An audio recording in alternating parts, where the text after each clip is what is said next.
Shalom saudaraku, salam sejahtera dalam kasih Tuhan kita Yesus Kristus. Kebenaran hari ini berjudul Ketaatan tanpa pamrih.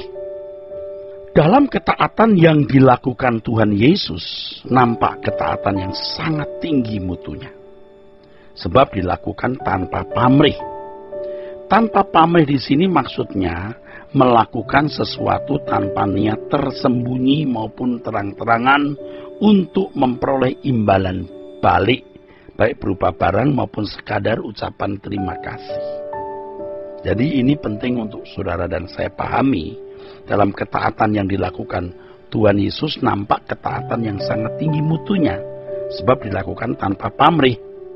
Artinya melakukan sesuatu tanpa niat tersembunyi maupun terang-terangan untuk memperoleh imbalan balik atau imbalan atau upah, baik berupa barang maupun sekadar ucapan terima kasih. Bagi pelayan Tuhan yang mempunyai ketaatan tanpa pamrih, menaati firman Tuhan dan memenuhi rencananya adalah kesukaan. Ketaatan tanpa pamrih tersebut telah ditunjukkan oleh Tuhan Yesus Kristus. Ketaatan orang percaya adalah ketaatan yang tidak berasal dari sikap oportunis, konformisme, dan hipokrisi. Oportunis berarti ketaatan yang berlatar belakang motif keuntungan. Ketaatan yang dilakukan agar hidupnya diberkati Tuhan, agar hidupnya dilindungi dari malapetaka. Ketaatan seperti ini adalah ketaatan yang nilainya rendah. Ia tidak menempatkan diri sebagai hamba di hadapan majikan agung, tetapi sebagai pedagang yang hendak mengeruk keuntungan bagi kesenangan pribadi. Itu oportunis. Nah, ketaatan kita harus tanpa pamrih. Bukan karena mau dilindungi atau dijaga, pokoknya taat titik. Ya tentulah Tuhan melindungi orang-orang yang taat. Setiap ketaatan pasti mendatangkan berkat Tuhan. Tapi jangan karena berkat itu kita taat. Nah, konformisme. Jadi ketaatan kita harus bebas dari sikap oportunis, konformisme, dan hipokrisi. Konformisme artinya ketaatan yang tidak teguh, tidak tangguh, atau tidak kuat. Sebab di dalam ketaatan yang konformistis itu masih terbuka peluang untuk menyesuaikan diri dengan keadaan. Hal ini menciptakan etika situasi yang sangat kasuistik. Etika situasi yang sangat kasuistik. Konformisme akan melahirkan orang-orang yang tidak memiliki integritas sebagai anak-anak Allah dengan militan melakukan kehendaknya. Jadi situasi yang sangat kasuistik artinya di satu kasus dia taat, di kasus yang lain dia tidak taat. Ini bukan sebuah ketaatan mutlak. Dalam ketaatan yang bersifat konformisme terdapat unsur permisif. Artinya dalam kasus tertentu ya terpaksalah tidak taat. Kalau merasa tidak sanggup atau kurang mampu, maka mereka masih membuka peluang kompromi dengan ukuran yang lebih rendah. Jadi ketaatannya bersyarat. Artinya begini saudara, mestinya kan aku taat walau apapun. Tapi kalau konformisme taat, tapi kalau ada sikap konformisme, sikap permisif artinya kalau situasi tertentu yang tidak memungkinkan taat apa boleh buat. Nah ini artinya tidak teguh, tidak tangguh. Masih ada peluang untuk menyesuaikan diri, saudara. Nah ketaatan tidak boleh hipokrisi. Artinya ketaatan kita itu harus ketaatan yang tidak legalistik. Hipokrisi itu adalah ketaatan yang legalistik. Artinya menaati hukum Tuhan hanya berdasarkan bunyinya. Melakukan hanya berdasarkan bunyinya. Menaati secara hurufiah dan mengabaikan inti dari hukum atau peraturan tersebut. Sudah barang tentu ketaatan seperti ini adalah ketaatan yang hanya membenahi atau membereskan bagian luarnya saja. Tapi tidak memperhatikan apa yang ada di dalam. Ketaatan yang Tuhan kehendaki adalah ketaatan yang dari dalam. Artinya seseorang dapat melakukan kehendak Tuhan bukan karena faktor tekanan dari luar, baik dalam bentuk berkat positif maupun ancaman yang menakutkan.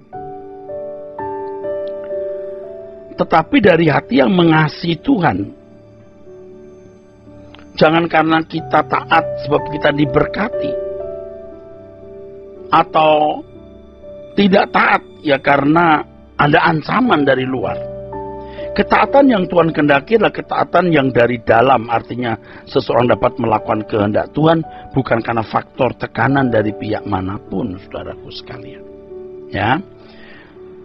Jadi kalau kita berkata kasihi, itu bukannya kita memberi uang atau secara lahiriah kita berbuat satu kebaikan, tapi dari dasar hati di mana kita menginginkan setiap orang diberkati Tuhan, mengenal Tuhan dan selamat. Itu. Jadi bukan kelihatannya aku mengasihi kau, aku kasih kau dengan kasih Tuhan, ayo bersalaman, berpelukan. Itu bisa hipokrisi, yang penting dari dalam. Selanjutnya ketaatan seseorang kepada Tuhan harus didasarkan pada kenyataan bahwa Tuhan memberi hukumnya untuk kebaikan. Perintah Tuhan bukan untuk menyakiti, tapi untuk menyembuhkan jiwa orang yang rusak, yaitu karakter dan watak atau kepribadian yang sudah rusak. Perintah diberikan untuk membentuk manusia berkualitas tinggi maksudnya. Perintah adalah cermin dari kehendak Tuhan yang kudus dan agung, agar manusia dapat hidup sebagai manusia dengan segala keagungannya. Dengan pengertian ini maka akan menggiring seseorang menaati Tuhan dengan rela, sebab ketaatan tersebut akhirnya juga untuk kebaikan manusia itu sendiri. Ketaatan kepada Tuhan harus didasarkan pada realita Tuhan memberi hukumnya untuk kebaikan, menertibkan kehidupan agar hubungan dengan Tuhan menjadi harmonis dan dengan sama menjadi harmonis pula. Ini adalah persiapan untuk masuk kerajaan Allah. Ketaatan bukan hanya untuk meraih berkat hari ini, tapi meraih berkat kekal di dalam kerajaan surga nanti. Jadi kalau Tuhan berkata kasih musuhmu, itu baik sekali. Bagi dirinya, bagi musuhnya, juga untuk nasib kekal. Umat yang melakukan hukum itu. Bukan untuk investasi dengan Tuhan hari ini loh. Aku mengasihi musuh lah, biar diberkati, biar nggak dihukum. Oh bukan, itu investasi hari ini. Aku mengasihi musuhku, aku mengalah, walaupun aku jadi rugi. Aku jadi kurang berkat jasmani misalnya, aku dirugikan, ya enggak apa-apa. Tetapi ketaatanku akan menghasilkan berkat abadi nanti di kerajaan surga. Dalam hal ini firman Tuhan berfungsi sebagai pelita kehidupan. Dengan pengertian ini maka seseorang akan rela melakukan apapun yang Tuhan kehendaki dengan sukacita. Firman-Mu adalah kesukaanku. Begitulah pemazmur berkata. Kalau manusia mengakui Allah adalah penguasanya dan tuannya yang dijunjung tinggi dengan segala kehormatan, maka mestinya dengan rela dan sukacita melakukan segala kehendak Allah. Seperti seorang punggawa ulu balang yang berusaha untuk melakukan kehendak tuannya. Baginya melakukan kehendak tuannya adalah kebahagiaan. Demikian juga sebagai umat Tuhan, melakukan kehendak Tuhan adalah sebuah kebahagiaan. Dengan demikian melakukan kehendak Tuhan tidak lagi menjadi beban atau kewajiban yang menyakitkan, tapi sebagai kebutuhan yang menyukakan menurut kehendak Allah.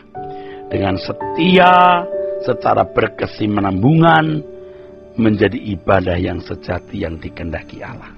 Artinya ketaatan kita itu ibadah, ya, di sepanjang waktu melalui segala keadaan dan kasus. Ketidaktaatan kepada Tuhanlah yang menyebabkan seorang tercemar, dan kecemaran ini akan memisahkan seseorang dari Tuhan. Saudaraku, bagi pelayan Tuhan yang mempunyai ketaatan tanpa pamrih, menaati firman Tuhan dan kehendaknya, dan memenuhi rencananya, harus menjadi kesukaan. Ya, kiranya kebenaran ini memberkati kita. Sola Gracia.